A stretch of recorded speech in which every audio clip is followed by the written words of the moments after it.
Updated দুইজনের অবস্থা একটু খারাপ, মানে খারাপ বলতে তাদের সার্জারি লাগছে। তার 850 জন আমাদের এখানে ভর্তি হয়েছেন। এর মধ্যে আইসিইউতে আছে 9 জন। সমগ্র যে ছাত্র আন্দোলনে আহত ছাত্র এবং অন্যান্য পেশার আমাদের কাছে রুগী আসতে শুরু করে। আমাদের ঢাকা মেডিকেল কলেজ আপনারা জানেন দেশের সবচেয়ে বড় এবং আমি বলবো যে সেরা মেডিকেল কলেজ হসপিটাল। তো আমাদের একটা টিম আছে, র্যাপিড রেসপন্স টিম। সেই র্যাপিড রেসপন্স টিম যে কোনো এরকম দুর্যোগের মুহূর্তে আমরা অ্যাক্টিভেট করি, ওই সময় করেছিলাম, এবং যার ফলে আমাদের ডাক্তার, নার্স এবং স্বাস্থ্যকর্মীরা এই শত শত রোগীর চিকিৎসা দিয়েছে 15 জুলাই থেকে এই পর্যন্ত।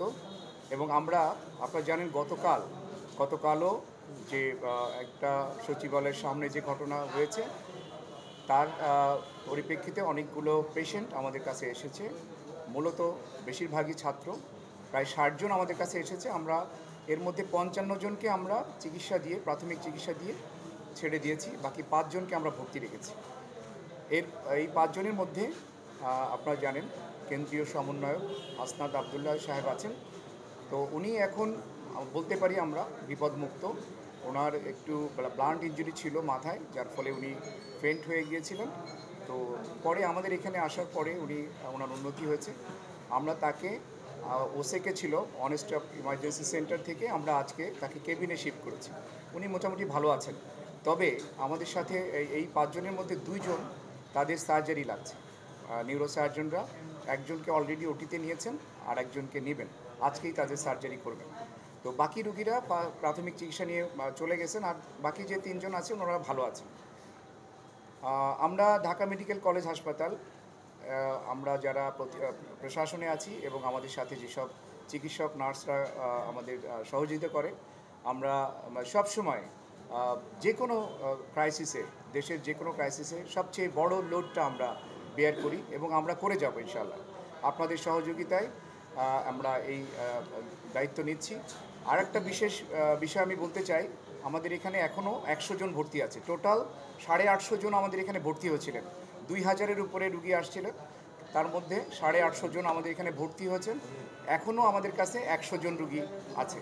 এর মধ্যে আইসিইউতে আছে 9 জন, আর অন্যান্য বিভিন্ন ওয়ার্ডে আছে general surgery, orthopaedic, neuro surgery, ENT, এই ওয়ার্ডগুলোতে আমাদের রুগীরা আছে। তো বেশিরভাগ মানে আইসিইউতে যে কয়জন আছে, আপনারা জানেন যে আইসিইউতে থাকা মানে তাদের অবস্থা একটু ক্রিটিক্যাল। বাকিরা আশা করি আমরা তারা সুস্থ হয়ে যাবে। সহযোগিতা করছে সেটা বলেন। আর আমরা বিনা পয়সায়, বিনা খরচে, আপনারা জানেন যে সরকারি হাসপাতালে সকল ওষুধ এবং জিনিসপত্র সরবরাহ থাকে না, কিন্তু আমরা এই যে বৈষম্যবিরোধী ছাত্র আন্দোলনে আহত যারা আছেন তাদের জন্য আমরা সব কিছু বিনামূল্যে ব্যবস্থা করছি, এবং তাদেরকে আমরা নির্দিষ্ট কয়েকটা ওয়ার্ডের মধ্যে রেখেছি যাতে তাদের ম্যানেজমেন্ট বা মনিটরিং বেটার হয়। সেই জন্য আমরা তাদেরকে বিভিন্ন কয়েকটা ওয়ার্ডের মধ্যে রেখেছি। আমি আপনাদের মাধ্যমে সবাইকে একটু আহ্বান জানাবো, আপনারা জানেন যে এই রুগীগুলো বেশিরভাগ বুলেট ইনজুরির রুগী। তো বুলেট ইনজুরি মানে এখানে একটা ইনফেকশনের চান্স থাকে। তো ভিজিটর একটু নিয়ন্ত্রণ করা দরকার। আমরা নিজেরা অনেক সময় হিমশিম খেয়ে যাই।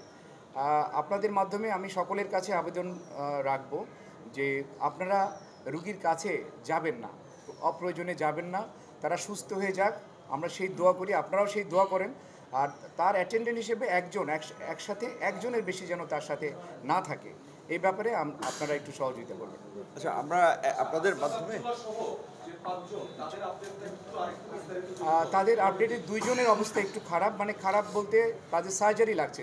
তাদের ইন্ট্রাক্রেনাল হেমোরেজ হয়েছে, মাথার মধ্যে রক্তক্ষরণ হচ্ছে, সেই কারণে এই 2 জনের সার্জারি লাগছে। আর বাকিদের সার্জারি লাগবে না, কনজারভেটিভ ট্রিটমেন্টে ইনশাআল্লাহ ওনারা ভালো হয়ে যাবে।